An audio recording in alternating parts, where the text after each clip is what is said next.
Shalom, back with part 5. All right, let's Romans, all right, 11, Gentiles grafted in, and again, that's talking about the Israelites, okay, who are also known as the strangers, the foreigners, right, the outcasts, the uncircumcised, right, the uncircumcision, all right. As we ourselves were considered to be Gentiles before we came into this truth. All right, where am I going here? All right, to show you that, starting with Esau plus the other 16 heathen nations, okay, they have nothing to do with the kingdom. They're going to be in subjection, all right? All right, let's prove that to you, all right? Pretty quick here. What does it say here in Psalms 2? We start at verse 8. Ask of me, and I shall give thee the heathen for thy inheritance. Well, wait a minute. Isn't that what they're pushing, these supersessionism, this replacement theology, their inclusion, that they're grafted in? Okay?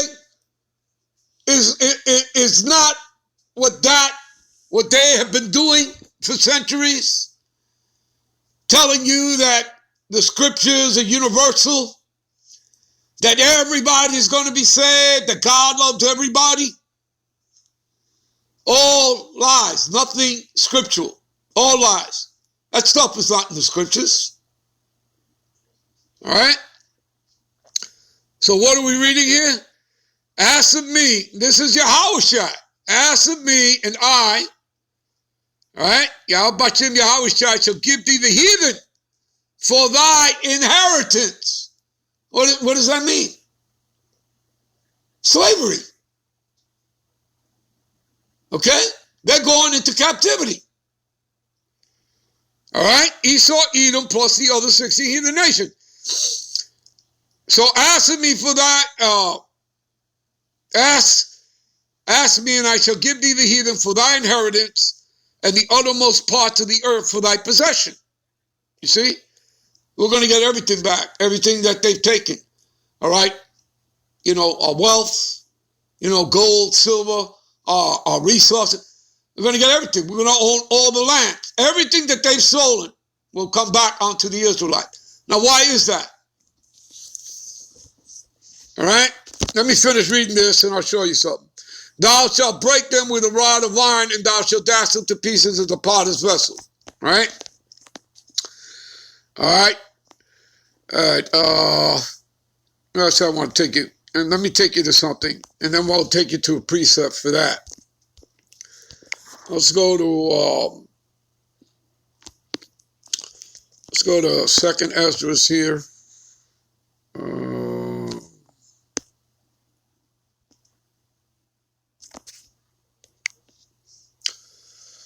What is that? Give me a minute. All right, this is 2nd Ezra 6.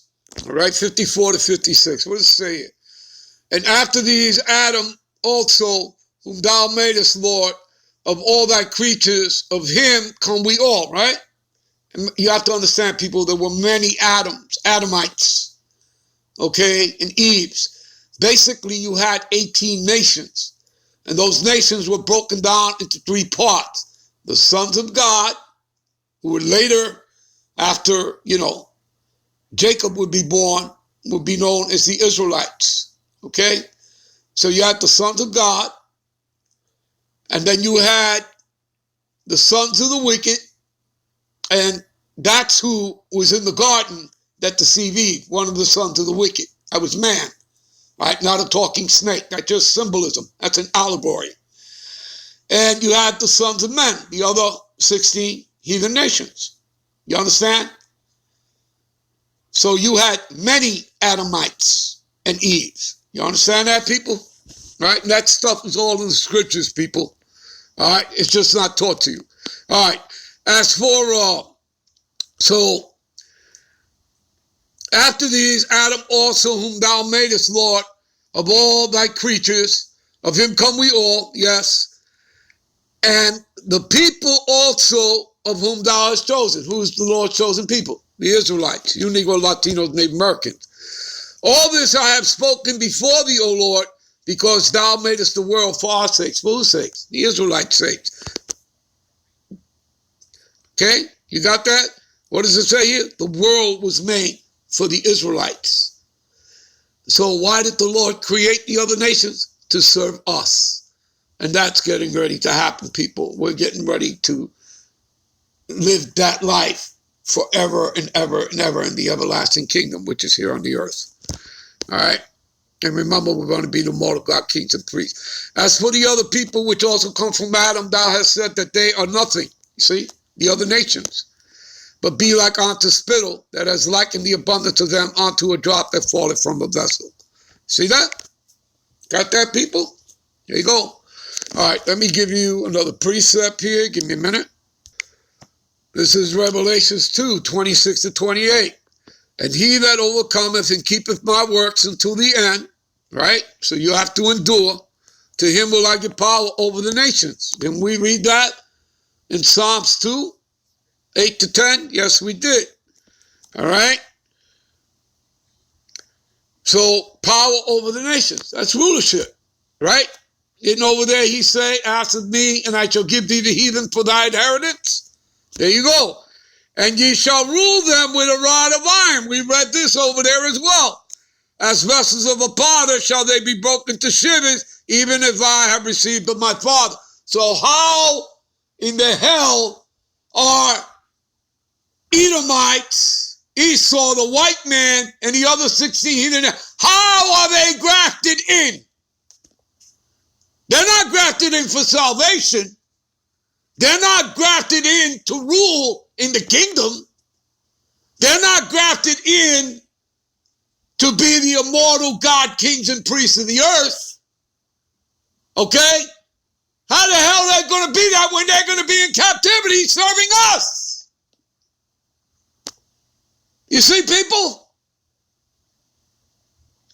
So they're always been looking for inclusion with this super sectionism known as replacement theology, all right, and all the other BS that they want to come with, their deceptions and lies, but that stuff doesn't work on the elect, all right? All right, let's continue moving on to show you here. Let's jump to, give me a minute. Yeah, this is Jeremiah 30 and 16. What does it say here? Therefore, all they that devour thee shall be devoured. Who devoured us? It starts with the tabernacles of Edom, the Edomites, plus the other 16 heathen nations, because we're scattered into all nations, right? Okay? So they devoured us. What does devour mean? Okay? Well, it means to what? To destroy, to consume. Okay? Were we not consumed? Were not our lands, our wealth, our resources stolen from us? Were we not genocided, murdered? House thief cometh but to steal, kill, destroy, St. John 10:10. Right? To rape, rob, commit murderous genocide. Right? Isn't that what happened? Weren't we placed into captivity? Weren't we placed on auction blocks? Yeah, I believe you people get the point of what devour means. So therefore, all they that devoured us, right? And you see it says all they, right? Shall be devoured. And all thy adversaries. See what it says there? And all thine adversaries. You want to hit this? Go see Psalms 83, and it starts with the tabernacles of Edom. You'll also find Amalek there, the head tribe of the Edomite, the international banking families. All right?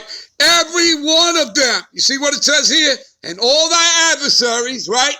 So that's talking about the tabernacles of Edom plus the other 16 heathen nations. You see? And the Lord only made 18 nations. All right? So this is minus Israel, the Edomites, plus the other 16 heathen nations. All thy adversaries, every one of them shall go into captivity. And they that spoil thee shall be a spoil. All right? And they that preyed upon thee will I give thee for prey. You see that? So how the hell are they grafted in? How is the heathen grafted in? He's not grafted in. He's not grafted into salvation. Okay? He's not the olive tree. All right? He's not the Gentiles that it's talking about. Again, when you're reading the New Testament, the reference of Gentiles are Israelites. Okay? All right, and let me give you one more to close out. All right? I believe I'll give you one more. Well, two more. Give me a minute. What does it say here, Revelation 13 and 10? He that leadeth into captivity shall go into captivity. Hello, people. Is that difficult to understand? Who led us into captivity? Esau, Edom, the tabernacles of Edom, plus the other 60 heathen nations, right? They all benefited from us. And again, go read Psalms 83. They are confederate against thee, all right? What do you think the UN is all about in their summits and their secret council, the Council on Foreign Relations, okay, the Club of Rome, the Bilderbergs, all right, and so on and so forth.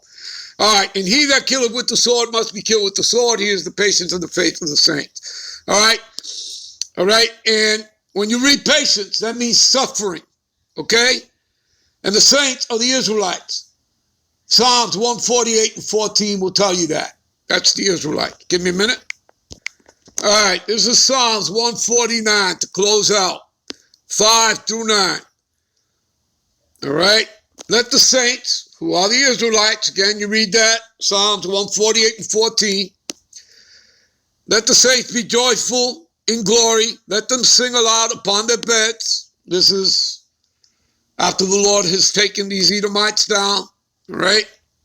And they're in captivity. Let the saints, all right, be joyful in glory. Let them sing aloud upon their bed. Let the high praises of the Most High be in their mouth and a two-edged sword in their hand. Let's find out why we need a two-edged sword in our hand. To execute vengeance. I repeat, to execute vengeance upon the heathen, right, which starts with the tabernacles of Edom. Go to Psalms 83 for the hit list, all right, plus the other 16 heathen nations. And this all starts with the elites, the bankers, Rothschilds, Oppenheimers, Rockefellers, etc., 13 families and all, and plus their nobles, all right, the ones who served them, your puppet world leaders, okay, your presidents, prime ministers, so on and so forth, all right? So to execute vengeance upon the heathen and punishment upon the people, to bind their kings with chains, ching-a-ling-ching, cling-cling, all right? And their nobles with feathers of iron. To do what? To execute upon them the judgment written. This honor have all the saints, and that would be the elect of Israelites, who the Lord is coming back for. Praise ye the Lord Yahweh. All right, people, I'm out. I'm on to the next one. Shalom.